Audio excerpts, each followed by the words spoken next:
मैं जब सयानी हुई तो मेरी सौतेली माँ ने मुझे खूबसूरत सा जोड़ा पहनने को दिया। हालांकि वह इतनी अच्छी नहीं थी कि मुझ पर यूं ही प्यार ही करती। उसका रवैया मुझे वैसा ही था, वैसा कि अमूमन सौतेली माँ का हुआ करता है। घर के सारे काम काज मुझसे करवाती थी, लेकिन आज ना जाने क्यों मुझ पर इतनी मेहरबानी थी। एक नया कीमती जोड़ा मुझे पहनने को दिया, फिर कहने लगी कि मेकअप भी कर लो। ऐसे तो मैं दिखने में अच्छी खासी खूबसूरत थी। मुझे लगा कि शायद मेरी सौतेली माँ के दिल में मेरे लिए प्यार आ गया हो। हम शायद किसी शादी की पार्टी में जा रहे हैं, लेकिन हैरत मुझे इस बात की थी कि पहले मेरी माँ मुझे अपने साथ कभी नहीं लेकर नहीं गई थी। मैंने पूछा कि हम कहाँ जा रहे हैं, तो कहने लगी कि बहुत खास जगह है, जल्दी करो, देर हो रही है। मैंने नकाब पहनने और अपनी माँ के साथ बाहर निकल गई। हम पैदल ही चलने लगे। रात के 10 बजे तक का वक्त था। मेरी माँ ने एक सुनसान सड़क का रुख किया और मुझे इस रास्ते से ले जाने लगी। वहाँ कोई ना आता था न जाता था। हम एक कदम आगे बढ़ेगी, मेरी माँ वहाँ रुक गई और अपनी कलाई पर अपनी घड़ी देखने लगी, जैसे किसी का इंतजार कर रही हो। उस वक्त उस गली में इतना सन्नाटा था कि मेरा दिल सूखे पत्ते की तरह से कांपने लगा था। उस वक्त वहां इतनी खामोशी थी कि मुझे अपने दिल की धड़कनों कानों में सुनाई दे रही थी। मैं ना जाने क्यों नर्वस थी। मुझे अभी तक यह नहीं मालूम था कि हम यहाँ क्यों खड़े हैं। माँ मुझे यहाँ क्यों लाई होगी। कुछ ही देर में गली में गाड़ी की तेज रोशनी मेरे आंखों में पड़ी थी। जैसे ही वह गाड़ी हमारे पास आकर रुकी, मेरी तो जान ही निकल गई। मैं डर ही गई कि कहीं कोई डाकू ना हो। ऐसे सुनसान जगह पर वारदात का होना कोई बड़ी बात ना थी। मैं पहले ही कुछ डरपोक किस्म की लड़की थी। मैंने अपनी माँ की तरफ देखा तो वह गाड़ी को देखकर मुस्कुराने लगी। मुझे माँ की मुस्कुराहट अजीब सी लग रही थी। गाड़ी का फ्रंट डोर खुला और फिर एक आदमी जिसकी उम्र 40 के लगभग थी, मुंह में पान डाले पहले उसने मेरी तरफ देखा, उसके बाद मेरी माँ की तरफ देखने लगा। माँ ने मेरा हाथ पकड़ के मुझे आगे की तरफ बड़ी सख्ती से ढकेला और वह शख्स से कहने लगी, इसे अपना ही समझो, मेरी बेटी है, इसीलिए जो बाकी की बात मैं तुमसे फोन पर ही करूंगी। माँ की बात सुनकर मैं हैरान होने लगी।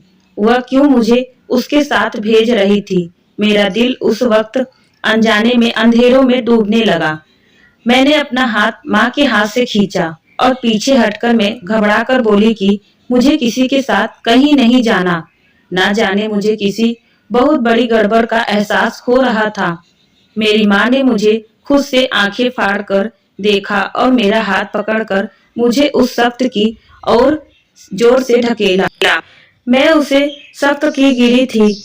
मुझे अपनी माँ पर गुस्सा आने लगा। इससे पहले कि मैं उस शख्स पीछे हटती, उसने मुझे बाजू से पकड़ा और गाड़ी की पिछली सीट पर धक्के दे दिया।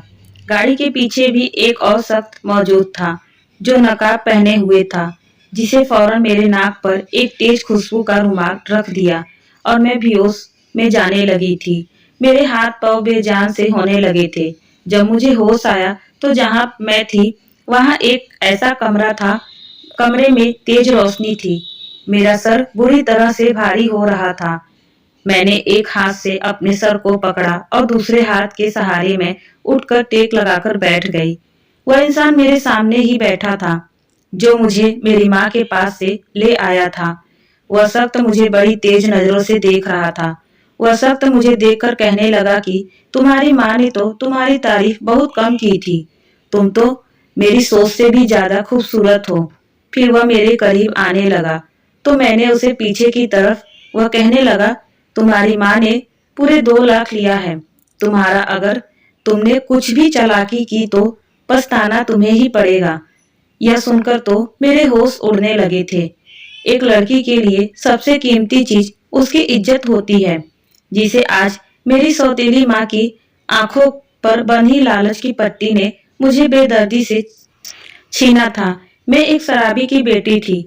अगर मेरी सगी माँ आज जिंदा होती तो मुझ पर यह जुल्म कभी ना होता। मुझे अपने बाप से उस वक्त इतनी नफरत महसूस हो रही थी कि अगर वह मेरे सामने होता तो मैं शायद उसका कत्ल कर देती।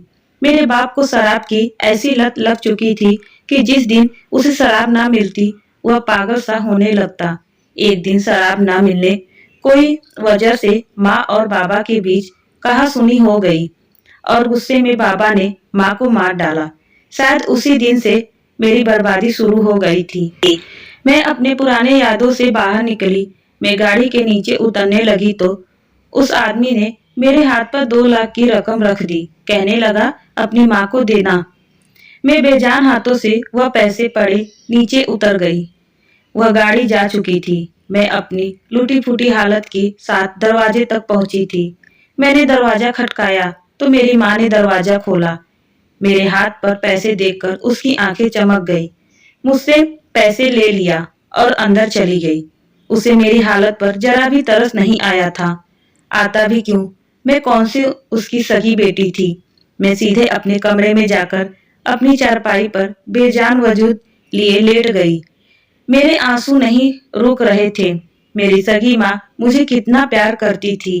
कहती थी कि मेरी बेटी शहजादी है। मुझे नई नई फ्रॉक पहनकर मुझे देखकर वह बड़ी प्यार से चूमती थी।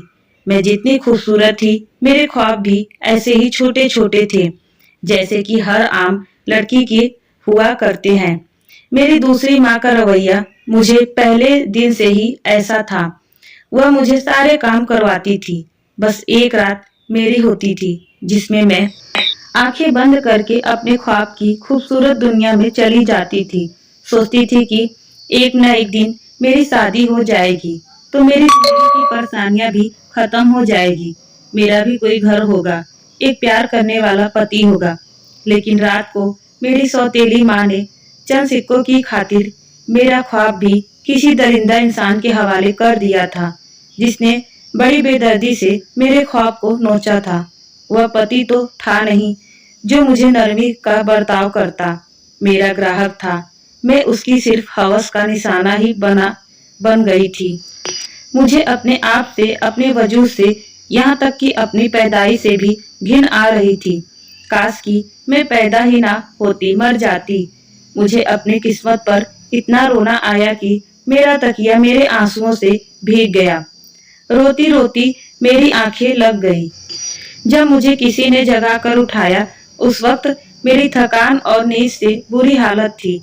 मेरी माँ मेरे सर पर खड़ी कहने लगी, महारानी की तरह कैसे सो रही हो? उठो, घर का काम करो, नाश्ता बनाओ, भूख लगी है। मुझे पहली बार मैंने अपनी सौतेली माँ की बात को नजरअंदाज किया और मैं उसे देखकर चिल्लाकर बोली, तुम सिर्फ पैसे की भूखी हैं। मेरे लिए नोट लाई हूँ, वही खा ले। और अगर तू मुझे जगाने की कोशिश की तो सारा लिहाजा भूल जाऊंगी। पहली बार मैंने उससे ऐसी बात की थी, वरना मैं उसके सामने आंखें तक नहीं उठाती थी, किसी बात का जवाब नहीं देती थी, सारे काम चुपचाप कर लेती थी। लेकिन इंसान भी, मैं भी, बर्दाश्त की हद होती है। मेरी माँ मुझे हैरत से देखी हुई बाहर चली गई। मैं दोबारा से सो गई। शाम को उठकर अपने खाने के लिए कुछ बनाया। खाकर मैं खुद को कमरे में बंद कर लिया। मुझे फिर से बचपन का वही मंजर याद आने लगा। मेरे बाप ने यह शोर मचा दिया कि घर पर चोर आए थे, मेरी पत्नी को मारकर चले गए। मैं गुमसुम से अपने आप को देख रही थी। सबके सामने वह यूं ही रो रहे थे जैसे सच में मेरी माँ के जाने का दुख हो। लेकिन सच तो मुझे मालूम था कि सच क्या है। मुझे अपने बाप से उसी दिन से नफरत हो गई थी। मैं उनसे बातचीत नहीं करती थी। हर वक्त मैं अपनी माँ के गम को याद करते रोती रहती थी। मेरी माँ की कब्र की मिट्टी भी नहीं सूखी थी जब मेरा शराबी बाप इस औरत को पत्नी बनाकर ले आया जो इसी की तरह निर्दयी और बेरहम थी।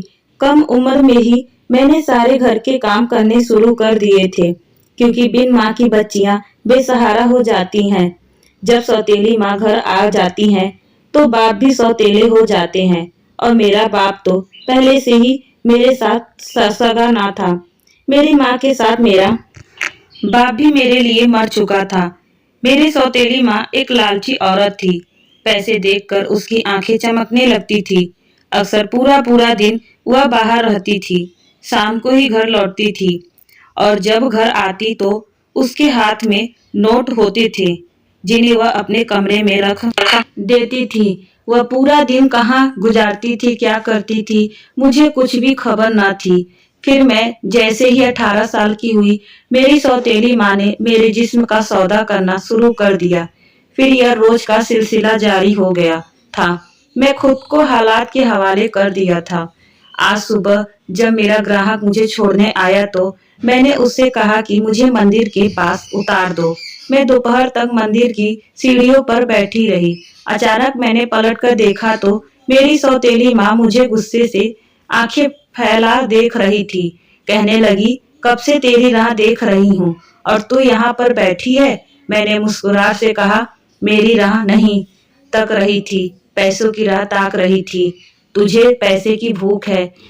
मैंने पैसे उसके मुंह पर मारा और वहां से निकलकर घर पहुंच गई। मैंने अपने दिल और जमीन का गला अपने ही हाथों घोट दिया। इसीलिए अब मेरे लिए गुनाह करना मुश्किल नहीं था। मैं घर से बहुत दूर चली जाती तो भी कोई इज्जत की जिंदगी नहीं मिलती। ऐसे ही भेड़ियों से दुनिया भरी पड़ी है। किसी भूखे कुत्ते की तरह हम जैसी बेबस और मजबूर लड़कियों पर घात लगाए बैठे होते हैं कि कब उनके हाथ लगे और वह अपनी हवस का निशाना बनाकर हमें मौत के घाट उतारे। मैं अब रोज जाने लगी थी। रोज अपनी लालची माँ के मुंह पर पैसा मारती थी। बस यही एक काम था मेरी जिंदगी में। मैंने अपने सौतेली माँ के हाथ पर पैसे कभी नहीं दिया था, बल्कि हमेशा उसके मुंह पर फेंका था। एक दिन एक सख्त ने नोटों से भरा बैग मेरी माँ को दिया और मुझसे अपने साथ ले गया। 2 महीना मैं उसके पास रही। उसके घर पर हर किस्म का जुल्म सहती जिसे वह पैसे वसूल करता था। फिर एक दिन वह मुझे अपने साथ दुबई ले आ गया था। बस जगह बदली गई थी। मुझे सिर्फ कमरा बताया जाता था और मैं वहां पहुंच जाती थी। मैं एक कॉल्स गर्ल्स की जिंदगी गुजार रही थी। एक बार मैं एक होटल के कमरे में गई तो मेरे पैरों के नीचे से जमीन निकल गई, क्योंकि सामने का इंसान कोई और नहीं बल्कि वह मेरा बाप था, जिसके दिल को बदलने के लिए मैं वहां आई थी। लेकिन क्योंकि मैं अपनी जमीन को मार डाला था, इसीलिए मुझे देखकर मेरे बाप की नजरें शर्म से झुक गई थी। मैं गहरी सांस ली। सामने छोटे से शीशे की टेबल पर रखी शराब की बोतल से गिलास में शराब डाली और एक कॉल ग्लास की तरह शराब का गिलास लेकर उसके पास जाकर गिलास उसके सामने किया। वह मुझे देखने लगा, कहने लगा, तुम यहाँ कैसे और क्या हुलिया बना रखा है। मैंने कहा, यह सब बातें छोड़ो साहब और शराब पियो। इस शराब की कीमत हमेशा मैं ही तो भरी है। कभी अपनी माँ की मौत की सूरत भी, कभी अपनी इज्जत की नीलामी की सूरत में आपकी बेटी ने अच्छी कीमत वसूली है। मेरी बात सुनकर मेरा बाप फूट कर रोने लगा। कहने लगा, उसने तुझे बेच दिया है। मुझे तो कह रही थी कि तेरी बेटी अपने यार के साथ भाग गई है। मुझे तब भी यकीन नहीं आया था। मैं अपने बाप को आंसू बहाता देखकर हंसने लगी। मैंने कहा, आज मेरे हाथ में शराब पियो। आपको कभी शराब इतनी अच्छी नहीं लगी होगी जितनी आज बेटी के हाथ से लगेगी। मैं गिलास अपने बाप के मुंह के पास लेकर गई तो वह लड़खड़ाता हुआ उसका हाथ मेरे सामने जुड़ गए। मुझसे माफी मांगने लगा। मेरे बाप ने यहाँ बहुत दौलत कमा ली थी, इसीलिए मेरे मालिक को कीमत देकर मुझे आजाद कराया। मेरी सौतेली माँ को तलाक भी दे दिया, उसे पुलिस के हवाले भी कर दिया। मैं अब अपने बाप के पास ही रहती हूँ। वह शराब छोड़ चुका है, मेरा ख्याल भी रखता है, लेकिन मुझे आज भी उससे नफरत है, क्योंकि जो कुछ हुआ उसी के कारण हुआ। लेकिन धीरे धीरे वक्त ने सारे गम भर दिए। आज मेरी शादी को 3 साल हो गया है। अब मैं एक इज्जत की जिंदगी जी रही हूँ। तो आपको कैसी लगी यह कहानी हमें कमेंट में जरूर बताइएगा। अच्छी लगी हो तो हमारे चैनल को सब्सक्राइब कर लीजिएगा। वीडियो को लाइक शेयर करना मत भूलिएगा। तब तक के लिए धन्यवाद।